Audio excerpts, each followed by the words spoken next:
Welcome back to all of you in my YouTube channel. I am Vivek Mishra and welcome to all of you in the Diamond classes. सबसे पहले high school की सभी बच्चों को उनकी हो रही बोर्ड एग्जाम की अग्रिम बधाई। आप लोग बहुत अच्छे से पेपर करो और आप लोगों का नंबर अच्छा आए, उसीलिए मैं आप सभी के लिए एक क्वेश्चन लेकर के आया हूँ। साइंस का एक इम्पोर्टेंट क्वेश्चन है और मैं आशा करता हूँ हो सके ये 7 नंबर में क्वेश्चन आपको देखने को मिल सकता है। ठीक है, लॉन्ग क्वेश्चन में ये क्वेश्चन पूछा जा सकता है जिसका नाम है वैद्युत जनित्र। तो आज हम यहाँ पे डिस्कस करने वाले हैं वैद्युत जनित्र के बारे में। ठीक है ना, विद्युत मोटर आप पढ़ चुके, विद्युत मोटर और विद्युत जनित्र दो में से कोई एक हो सकता है आपके एग्जाम में आए। अगर हम बात कर रहे हैं विद्युत जनित्र की, तो सबसे पहले हमें ये जानना है कि एग्जाम में किस तरह का क्वेश्चन पूछा जा सकता है। ठीक है ना, एग्जाम में जो क्वेश्चन पूछा जा सकता है उसके 3 तरीके हैं। पहला वो आपसे पूछ सकता है विद्युत जनित्र किसे कहते हैं, विद्युत जनित्र की संरचना, क्रियाविधि आप उसको बताओ।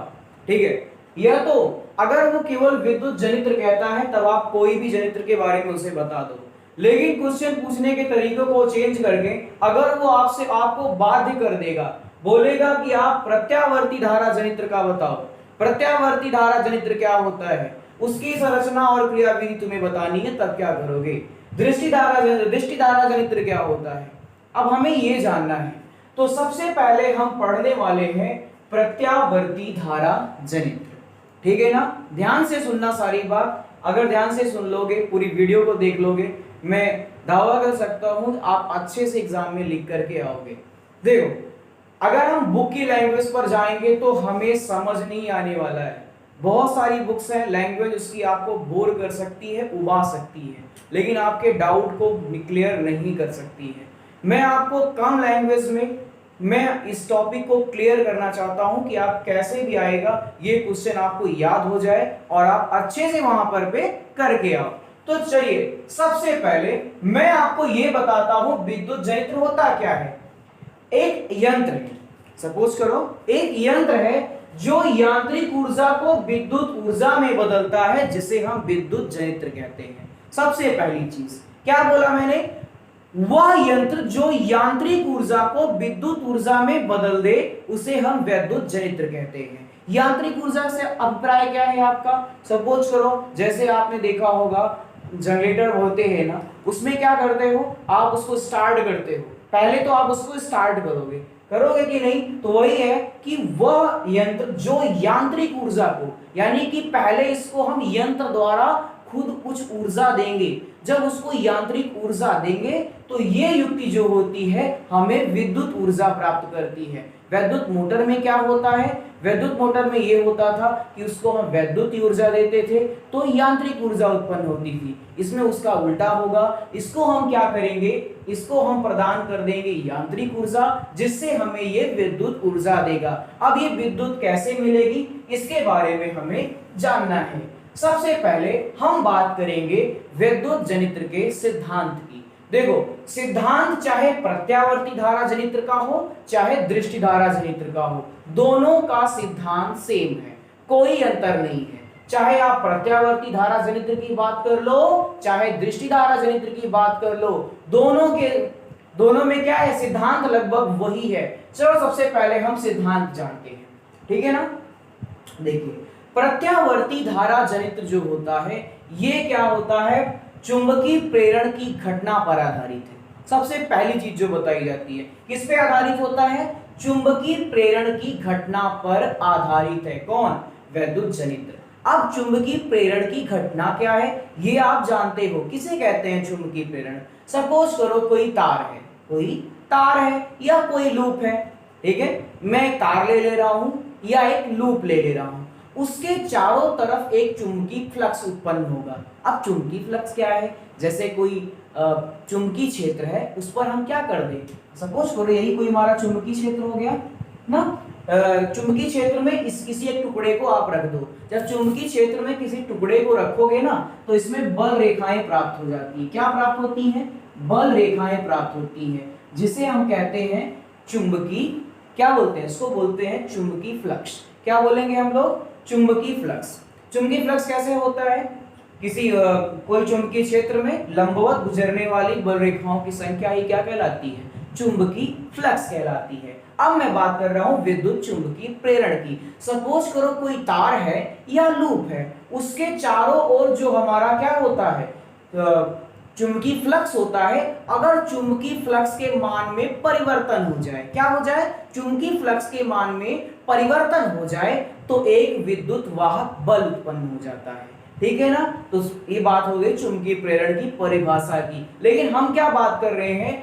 विद्युत जनित्र के सिद्धांत की। एक ही लाइन अभी बताया हूं कि वह यंत्र जो यांत्रिक ऊर्जा को विद्युत ऊर्जा में कन्वर्ट कर देता है उसे हम कहते हैं विद्युत जनित्र। अब अगर मैं बात करूं सिद्धांत की, तो विद्युत जनित्र विद्युत चुंबकीय प्रेरण की घटना पर आधारित है। ये विद्युत चुंबकीय प्रेरण की घटना पर आधारित है। अब मैंने क्या लिखा है, इस लाइन को पहले ध्यान से पढ़ो। लिखा हूं, जब किसी कुंडली को चुंबकीय क्षेत्र में घुमाया जाता है, यहां पे एक वर्ड डाल लेना, तेजी से घुमाया जाता है।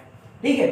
जब किसी कुंडली को चुंबकीय क्षेत्र में तेजी से घुमाया जाता है तब चुंबकीय बल रेखाओं में तेजी से परिवर्तन होता है। मतलब कि बल रेखाओं में तेजी से परिवर्तन होगा तो इसका मतलब चुंबकीय फ्लक्स में परिवर्तन हो रहा है। हम क्या करेंगे, इसको बहुत तेजी से रोटेट करते हैं, घुमाएंगे, तो क्या हो, जितना तेज घूमेंगे उसकी बल रेखाओं में परिवर्तन हो रहा है। जैसे बल रेखाओं की संख्या में परिवर्तन होगा, इसका मतलब क्या होगा, उसका चुंबकीय फ्लक्स का मान भी बदल रहा है। जब चुंबकीय फ्लक्स का मान बदलेगा तो इस परिपथ में एक विद्युत वाहक बल उत्पन्न हो जाएगा, और जब विद्युत वाहक बल उत्पन्न हो जाएगा तो परिपथ में एक धारा बह उठेगी, और जब ये धारा जो बहती है इसे हम बोलते हैं प्रेरित विद्युत धारा। क्या बोलते हैं? प्रेरित विद्युत धारा। वैसे भी घटना क्या है, चुंबकीय प्रेरण पर आधारित है। उत्पन्न बल क्या कहलाएगा? प्रेरित विद्युत वाहक बल, और उत्पन्न धारा प्रेरित धारा कहलाती है। क्लियर है कि नहीं? मैं क्या बताया आपको, अभी मैंने केवल बात किया है कि इस यह होता क्या है। वह यंत्र जो यांत्रिक ऊर्जा को वैद्युत ऊर्जा में कन्वर्ट कर दे उसे हम बोलते हैं वैद्युत जनित्र।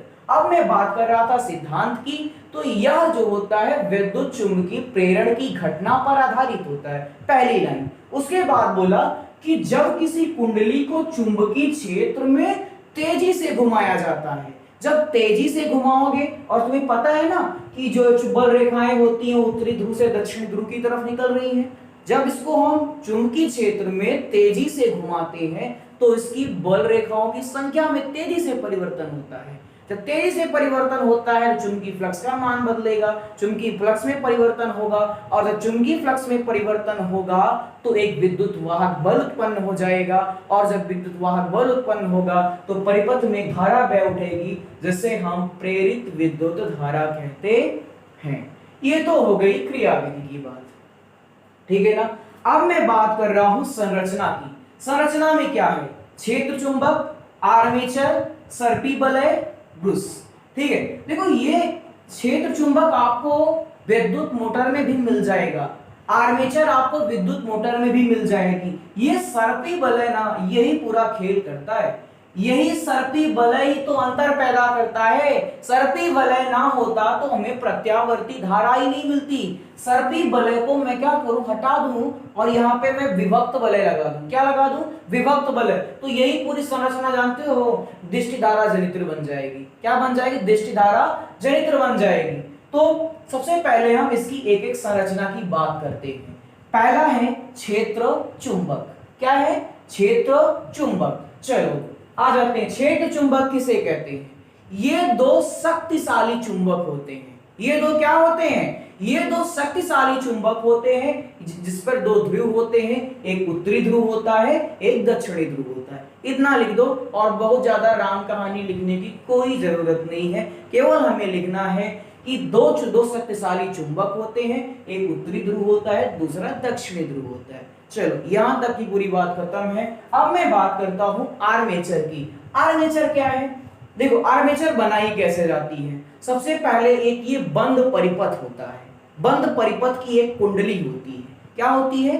बद्ध परिपथ। कहीं कहीं बुक में बोला जाता है बद्ध परिपथ या बंद परिपथ। ठीक है ना? एक बंद परिपथ होता है जिसमें नरम ऐसे कोई लोहा ले लिया जाता है, नरम लोहे की क्रोड, उसको उसी में फंसा कर क्या करते हैं, तांबे के तार के फेरे लपेट दिए जाते हैं, और जितने अधिक तांबे के तार के फेरे होंगे उसमें परिपथ में जो धारा उत्पन्न होगी उस धारा का मान उतना ही प्रबल होगा, क्योंकि हमें इससे क्या चाहिए, इससे हमको प्रेरित धारा चाहिए ना, हमें करंट चाहिए ना, इसको यांत्रिक ऊर्जा देके क्या चाहिए रहता है, करंट चाहिए रहता है। जब लाइट जाती है तो जनरेटर आता है, किस लिए आता है, धारा लेने के लिए ना, तो करंट चाहिए रहती है, तो क्या मिलेगी जब इसकी चुंबकीय फ्लक्स में परिवर्तन होता है। फिर से देखो सारी बात क्लियर, सिद्धांत एक बार जान लेते हैं, एक बार फिर से सिद्धांत क्या है कि यह चुंबकीय प्रेरण की घटना पर आधारित है, पहली चीज। दूसरा मैंने क्या बताया, ये इसको जब चुंबकीय क्षेत्र के परितः बार बार घुमाया जाता है, जब घुमाया जाता है तो क्या हो जाता है इसमें एक, जब इसको बार बार घुमाया जाता है तो उसकी चुंबकीय बल रेखाओं की संख्या में परिवर्तन होता है। जब चुंबकीय बल रेखाओं की संख्या बढ़ेगी तो चुंबकीय फ्लक्स में परिवर्तन होगा, जब चुंबकीय फ्लक्स में परिवर्तन होगा तो एक विद्युत वाहक बल उत्पन्न हो जाएगा, और जब विद्युत वाहक बल उत्पन्न हो जाएगा तो एक धारा बह उठेगी, और वो धारा कहलाएगी प्रेरित धारा कहलाएगी। संरचना की बात कर रहा था, तो ये दो शक्तिशाली चुंबक होते हैं जिसे हम क्षेत्र चुंबक कहते हैं। अब बात मैं कह रहा हूँ कुंडली की, तो कुंडली क्या होती है, एक बंद परिपथ होता है जिसमें क्या होते हैं, तांबे के तार के अधिक फेरे होते हैं, तो तांबे के तार के फेरों की संख्या जितनी अधिक होगी उसमें धारा का मान हमें उतना ही प्रबल मिलेगा। आगे आते हैं, हमें मिलता है सर्पी वलय। क्या होता है, आगे जब आएंगे हमें क्या मिलेगा, सर्पी वलय। देखो वलय दो तरह के आपको पढ़ने हैं, एक होता है सर्पी वलय, एक होता है विभक्त वलय। सर्पी वलय और विभक्त वलय में बस इतना अंतर है, सपोज करो जैसे ये रिंग आपकी है, ठीक है ना, इसी को बीच से काट दिया जाए, और जब काटोगे तो एक क्या निकलेगा, तुम्हें अर्ध वलय मिल जाएंगे। सपोज करो कोई भी गोला है, अब यही है, इस गोले को क्या कर दो, इसी पर से काट दो, तो तुम्हें दो वलय मिल जाएंगे। किस तरह से, जब इसको काट दोगे तुम्हें एक वलय ऐसे मिल जाएगा, एक वलय ऐसे मिल जाएगा, जिसे हम बोलेंगे अर्धवृत्त की तरह मिल रहा है, इसे हम बोल सकते हैं विभक्त वलय। लेकिन इसको अगर ना काटो, एक ऐसी संरचना हो, उसे हम बोल दिया क्या, सर्पी वलय। और सर्पी वलय भी थोड़ी ना है, सर्पी वलय कैसे बनता है, एक सपोज करो ये बेलनाकार ऐसे ले लिए, ठीक है ना, इसके एक सिरे पर एक गोला लगा दिया और दूसरे सिरे पर एक वलय लगा दिया, अब ये संरचना क्या कहलाएगी, आपकी सर्पी वलय, ठीक है ना। चलो सर्पी वलय की बात हो गई। सर्पी वलय कैसे होते हैं, एक बेलनाकार पाइप में क्या कर देते हैं, दो छल्ले लगा देते हैं, जिसे हम क्या कहते हैं, सर्पी वलय कहते हैं। और सर्पी वलय के दोनों सिरों पर क्या होते हैं, ब्रुश लगे होते हैं, और इसका संबंध किससे होता है, हमेशा आर्मेचर के सिरे से होता है। बस इतनी बात हो गई सर्पी वलय की। अब लास्ट में आपको मिलता है क्या, ब्रुश। ब्रुश क्या होते हैं, ये आप विद्युत मोटर में पढ़े हो। ब्रुश ये कार्बन की बनी दो पत्तियां होती हैं, जिसका नामांकन अगर आप कर दो, नामांकन तो किया ही नहीं, एक x हो गया और एक y हो गया, और इसका नाम हम p दे रहे हैं और इस वाले का नाम हम q दे रहे हैं, ठीक है ना, कोई दिक्कत। अब ये क्या होते हैं, ये बुश किसे कहते हैं, ये कार्बन की बनी दो पत्तियां होती हैं, इसका काम बस इतना होता है कि एक सिरे से धारा जाती है और दूसरे सिरे से क्या होती है, वापस आती है, इसी को क्या, इसका बस इतना ही काम होता है। तो ये हो गई हमारा सिद्धांत की बात, संरचना की बात। अब मैं बात करता हूं क्रियाविधि की। देखो अगर मैं इसी में अभी दृष्टि धारा जनित्र की बात करूं तो इतना पूरा एग्जाम में आएगा ना, पूरा छाप देना ऐसे, चाहे दृष्टि धारा आए चाहे प्रत्यावर्ती धारा आए, केवल चेंज यहीं पे कर देना, कहां पे, विभक्त वलय में। विभक्त वलय में क्या लिख देना, एक पाइप होती है जिसमें हम अर्धवृत्ताकार छल्ले लगाते हैं। सर्पी वलय में क्या लिखते हैं, एक बेलनाकार पाइप के दोनों सिरों पर दो वृत्ताकार वलय लगाते हैं। सर्पी वलय में दो वृत्ताकार वलय लगाते हैं, और विभक्त वलय में अर्धवृत्ताकार वलय दोनों सिरों क्या करते हैं, पाइप पे लगा देते हैं। बस इतना लिख देना, दोनों की क्रियाविधि यही है और दोनों का सिद्धांत यही है। चाहे मैं बात करूंगा प्रत्यावर्ती धारा जनित्र की, चाहे मैं बात करूंगा दृष्टि धारा जनित्र की, यही जितनी पूरी युक्ति है ना, इसको निकाल करके यहाँ पे मोटर वाला विभक्त वलय लगा दो। विभक्त वलय कैसे होता है उसको फिगर में बना दूंगा, लेकिन उससे पहले हम बात करते हैं क्रियाविधि की।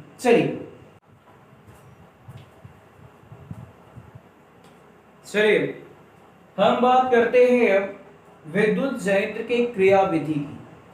क्रियाविधि बहुत इजी है, कोई हार्ड सी क्रियाविधि नहीं है, ध्यान से देखना। देखो यदि हम क्या करते हैं, कुंडली को घुमाते, क्या करते हैं, कुंडली को घुमाते, कैसे घुमाएंगे, इस दिशा में। मैंने पहले ही बताया है कि यांत्रिक ऊर्जा, इसको हमें यंत्र के द्वारा ऊर्जा देते हैं, ठीक है ना। जब इसको हम यांत्रिक ऊर्जा देते हैं और इस तरह कुंडली घूमती है कि भुजा जो ए बी है वो ऊपर की तरफ हो, भुजा ए बी क्या हो, ऐसे ऊपर की तरफ हो। अगर जब ये ऊपर की तरफ होगी तो सीडी क्या होगी, नीचे जाएगी, ऐसे पलटेगी, है कि नहीं। भुजा ए बी ऊपर की तरफ होगी, पहली चीज। जब भुजा ए बी ऊपर की तरफ होगी तो इसमें जो फ्लेमिंग का एक दाएं हाथ का नियम होता है कि नहीं। तो फ्लेमिंग के दाएं हाथ के नियम से हम क्या करते हैं, ऐसे लगाओ, तो ये देखो फ्लेमिंग के दाएं हाथ का नियम यही है। इसमें क्या करते हैं, ये फ्लेमिंग के दाएं हाथ का नियम क्या है, जो तर्जनी उंगली होती है यदि हमारी चुंबकीय क्षेत्र की दिशा को बताए और अंगूठा लगने वाले बल की दिशा को बताता है, तो हमारी मध्यमा उंगली क्या करती है, प्रेरित धारा की दिशा को बताती है। तो ये देखो ऐसे है ना। अब ये क्या है, प्रेरित धारा की दिशा ऐसे है। तो इससे हमें क्या पता चलता है, जो हमारी धारा बह रही है वो ए से बी, फिर बी से सी और सी से डी की तरफ है। धारा ए से बी में गई, बी से सी में गई, सी से डी में गई, ये हमारी प्रेरित धारा है, ठीक है ना। और जब कुंडली का आधा चक्कर जैसे ही पूरा होता है, कैसे, जब इसका जैसे ही आधा चक्कर पूरा होता है, पूरा हुआ सपोज करो इसका आधा चक्कर, कुंडली के आधा चक्कर पूर्ण होने के बाद ये जो हमारे सर्पी वलय होते हैं अपना खेल कर जाते हैं। इसमें क्या होता है, ये धारा के मान को यहां से समान बनाए रहते हैं, इसको घूमने नहीं देंगे। क्या करेंगे, इसको घूमने नहीं देते हैं। अगर यही घूम जाए तो धारा का मान बदल जाएगा, और धारा का मान अगर धारा का मान हमारा समान हो जाएगा। तो इसको क्या करेंगे, घूमने नहीं देंगे। इसकी वजह से क्या होगा, यहां से धारा तो इधर के लिए धारा का मान तो समान है, लेकिन जब ये कुंडली घूम जाएगी, जब कुंडली घूम जाएगी तो कुछ इस तरह से हो जाएगी, ये सीडी इधर आ जाएगा ना पलट के, सी डी बी ए। अब धारा क्या हो जाएगी, डी से सी में, सी से बी में और बी से ए में।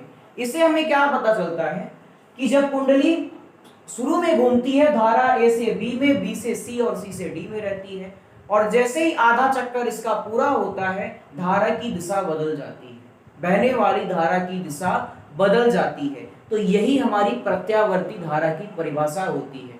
किसी परिपथ में बहने वाली वह धारा, किसी परिपथ में बहने वाली वह धारा जो अपने प्रत्येक आधे चक्कर के बाद, जो अपने प्रत्येक आधे चक्कर के बाद क्या करती है, अपनी दिशा बदल लेती है, उसे हम प्रेरित धारा कहते, उसे हम प्रत्यावर्ती धारा कहते हैं। क्या कहते हैं, उसे हम प्रत्यावर्ती धारा कहते हैं। किसी परिपथ में बहने वाली वह धारा जो प्रत्येक आधे चक्कर के बाद अपनी दिशा बदल लेती है, उसे हम क्या कहते हैं, प्रत्यावर्ती धारा कहते हैं। और जिस संरचना से हमें, जिस युक्त से हमें यह धारा मिलती है, उसे हम प्रत्यावर्ती धारा जनित्र कहते हैं। एक बार फिर से क्रियाविधि समझा रहा हूं, ध्यान से सुनना।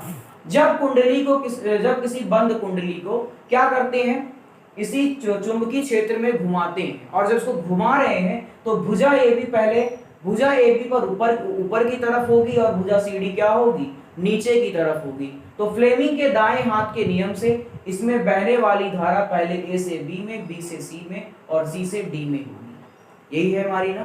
तो ए से बी में, बी से सी और सी से डी में होगी। जैसे इस कुंडली का क्या होगा, आधा चक्कर पूरा होगा, धारा का मान क्या होगा, अब डी से सी में हो जाएगा, डी से सी, फिर सी से बी और ए में हो जाएगा, जिससे क्या होगा, प्रत्येक आधे चक्कर के बाद धारा का मान बदल जा रहा है। और हमें यही तो चाहिए था ना, हमें प्रत्यावर्ती धारा चाहिए ही थी। प्रत्यावर्ती धारा क्या होती है, किसी परिपथ में बहने वाली वह धारा जो प्रत्येक आधे चक्कर के बाद अपनी दिशा बदल लेती है, उसे प्रत्यावर्ती धारा कहते हैं। तो इस तरह हमें क्या मिल जाती है, प्रत्यावर्ती धारा। और जिस संरचना से हमें प्रत्यावर्ती धारा मिलती है उसको हम प्रत्यावर्ती धारा जनित्र कहते हैं। ये पूरी क्रिया विधि हो गई प्रत्यावर्ती धारा जनित्र की। अगर हम बात करें दृष्टि धारा जनित्र एग्जाम में आ गया तब क्या करोगे, कुछ नहीं करना है। पहले तो यही लिखेंगे कि जैसे कोई कुंडली है, जब किसी चुंबकीय क्षेत्र में घूम रही है तो ए बी ऊपर की तरफ और सी डी नीचे की तरफ है, यहां तक पूरा सेम है। अब दूसरे स्टेप में जो मैं बताता हूं, आधा चक्कर पूरा होने के बाद वहीं पे क्या होता है, यहां पे लग जाता है विभक्त वलय। क्या लग जाते हैं, विभक्त वलय। ऐसे क्या लग जाएगा, यहाँ पे एक विभक्त वलय लग जाते हैं और इसमें कार्बन की पत्तियां लगी होती है, ऐसे धारा बहती है ना, ये रहा। इसकी बस यही यही दोनों में अंतर है, बाकी इधर तो पूरा सेम है। इसमें क्या होता है, जैसे ही कुंडली का आधा चक्कर क्या होता है, जब कुंडली का आधा चक्कर पूरा होता है तो ये वलय भी अपना स्थान चेंज कर लेते हैं। क्या कर लेते हैं, ये वलय भी अपना स्थान चेंज कर लेंगे। जब वलय भी अपना स्थान चेंज कर लेंगे तब क्या होगा, धारा की दिशा तो बदलने ही नहीं पाएगी, हमेशा धारा ए से बी, बी से सी, सी से डी में जाएगी। और फिर क्या होगी, तो परिपथ में बहने वाली धारा क्या कहलाएगी, दृष्टि धारा कहलाएगी। दृष्टि धारा है क्या, किसी परिपथ में बहने वाली वह धारा जिसमें क्या होता है, जिसका मान हमेशा जिसकी दिशा हमेशा नियत होती है, एक ही दिशा में बहती रहती है, उसे हम क्या कहते हैं, दृष्टि धारा कहते हैं। और इस तरह की युक्त क्या कहलाती है, दृष्टि धारा जनित्र कहलाती है। देखो अभी तक के पूरे उसमें ये समझ में आता है कि दोनों में कॉमन डिफरेंस केवल यही है कि प्रत्यावर्ती धारा जनित्र में सर्पी वलय लगा होता है, जबकि दृष्टि धारा जनित्र में हमारा विभक्त वलय लगा होता है। और यही वलय को चेंज करने से हमें, अगर सर्पी वलय है तो हमें प्रत्यावर्ती धारा मिलेगी, विभक्त है तो दृष्टि धारा मिलेगी। और ये हमारा पूरा क्वेश्चन है आपका वैद्युत जनित्र। आशा करता हूं आप सभी को समझ में आया होगा, ठीक है ना। फिर मिलेंगे हम एक और नई वीडियो के साथ, तब तक के लिए बने रहिए हमारे साथ। That's all, love you all.